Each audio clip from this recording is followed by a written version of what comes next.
Talk a little bit about Mualana Karenga, about Kawaida, and about Kwanzaa, because there's a lot of confusion about all three of these subjects. Dr. Mualana Karenga is the leading philosopher of Kawaida, one of the three most popular or well-known philosophical systems developed by Africans, I think, in the last 50 years. I'm including in that, of course, Afrocentricity and negritude and Dr. Karenga's own philosophy of Kawaida. Now, Kawaida begins with the notion that the fundamental crisis in the African world, wherever we look, whether on the continent of Africa itself, whether in Colombia, in South America, or Brazil in South America, Ecuador, wherever you have African people, in Jamaica or Trinidad or the United States or Haiti, wherever you have African people, the fundamental crisis is cultural. That is, African people have been taken off of their terms. So one way to combat that is with a philosophical appreciation of the necessity for what Dr. Karenga has always called Suruj Ta, this ancient classical notion from Nile Valley civilizations, which deals with the question of restoring and repairing, which came out of the fact that every year the Nile River overran its banks and flooded in a great inundation. And then when the water subsided, the people had to repair and restore. Well, this is the notion of justice and the concept of justice, whether we speak of it in terms of social justice or economic justice, in terms of cultural justice.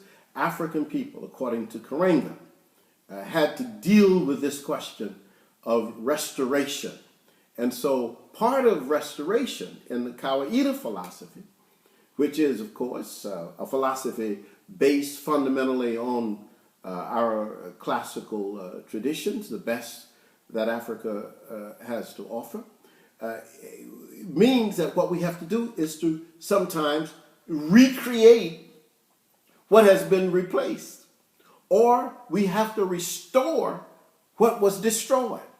And so when it comes to holidays, for example, mature people always have holidays to reflect their activities, their events, their significant personalities, and so forth. And so Kwanzaa comes out of that tradition. Now, it is not true, as some of the enemies of Dr. Karenga, or I should say some of the people who are in opposition to the notion of African people restoring and repairing the cultural crisis in the African community, people who are opposed to that, some of those people say, well, you know, Kwanzaa really is too much like a European holiday, or it's too much like a Jewish holiday, or too much like a Chinese holiday, or whatever. When they don't understand that people who work with culture understand that all holidays are created. There are no holidays that are not created. That's why they exist. They exist because people created them. Somebody had to say, okay, we're going to celebrate this, and this is the way we're going to celebrate it.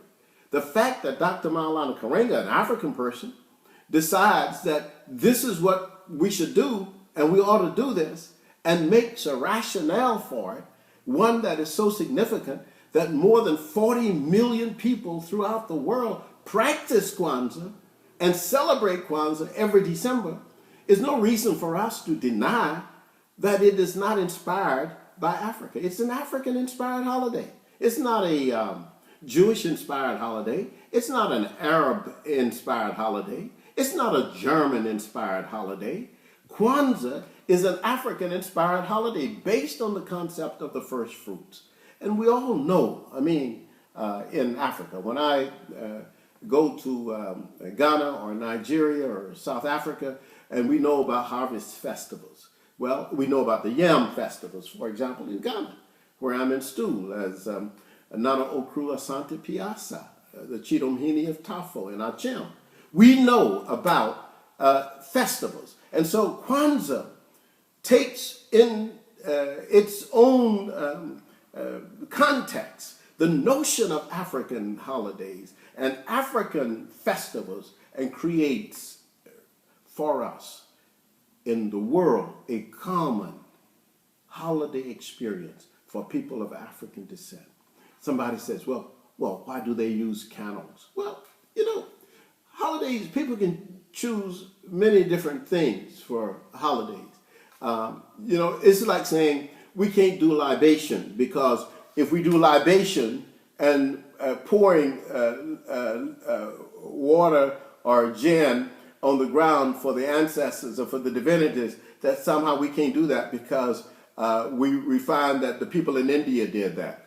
Or we find that the people in Greece poured libations, or that libations were poured by the Romans, or even the Chinese, or even Jewish people poured libations. So we can't do libations. No, you can't operate on the basis that because somebody else has a form that may be similar to yours, that is your particular inspiration. The inspiration for Kwanzaa, clearly is an inspiration that comes out of African tradition. And the 7 principles, the Nguzo Saba, even the name Nguzo Saba is an African name. This comes out of African tradition. This has nothing to do with any other tradition.